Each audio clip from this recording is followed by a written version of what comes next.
বিলাল ভাইয়ের বাইকটা যে লটারিতে জিতছে, আসলেও বিলাল ভাই এই লটারিতে যে লোকটা বাইকটা জিতছে, জেতার পরে বিলাল ভাই খুশি না। কারণ কি, উনি চাইছিল আহ, এমন একটা লোক এই বাইকটা জিতুক যাতে তার কোনো একটা কিছু করে নিতে পারে। ভিডিওটা শুনুন লক্ষ বিলাল ভাইয়ের মুখ টাকা থেকে কি বলে উনি।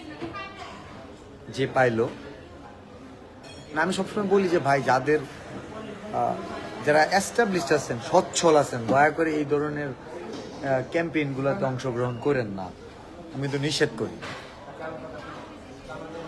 এইবারও আমি বলছিলাম যাদের বাইক আছে বা কার আছে অথবা নিজের টাকা দিয়ে কেনার সামর্থ্য আছে, তারা অংশগ্রহণ করেন না।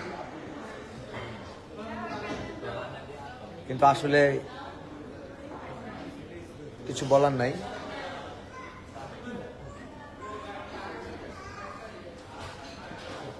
সবাই ভাবতে পারেন যে থটস অফ বিলাল বাটপাট চিটার, তো চিন্তা করেন যাদের আছে, যাদের আল্লাহ দিছে থাকার। কি বুঝতে পারলাম ভিডিওটা দেখে? তার কারণ উনি চাইছিল এমন একটা লোক এই বাইকটা পায় লটারিতে, যাতে উনি এই বাইকটা বিক্রি করে হলেও ওনার ভালো কিছু সংসার আদি বহুত কিছু করতে পারে।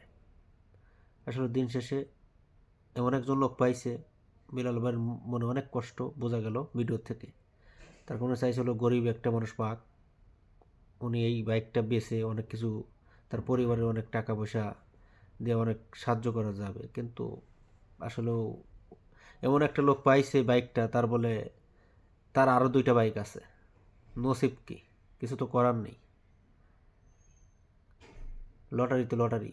এই জন্য উনি বলছিল যে যাদের আছে তারা এই আমার 100 টাকার লটারিতে কেউ যাতে না আসে। তার কারণ যাদের বাইক আছে, যাদের গাড়ি আছে, তারা যেন অংশগ্রহণ না করে। কিন্তু দিন শেষে যারা অংশগ্রহণ করছে দেখা যাচ্ছে তাদের ভিতরেই একজন এই লটারি তাদের নাম উঠছে, সেই লোকের দুইটা বাইক আছে। এই জন্য বিলাল ভাইয়ের মনে অনেক কষ্ট। যাই হোক, চিন্তার কিছু কারণ নেই, কিসের জন্য এটা হবেই। লটারি তো লটারি, লটারির মাধ্যমে কত কিছু হয়ে যায়। এখানে নাম উঠছে বিলাল ভাই, চিন্তা করেন না, আগামীতে অন্য কিছু করুন, আমরা আপনাদের সাথে আছি।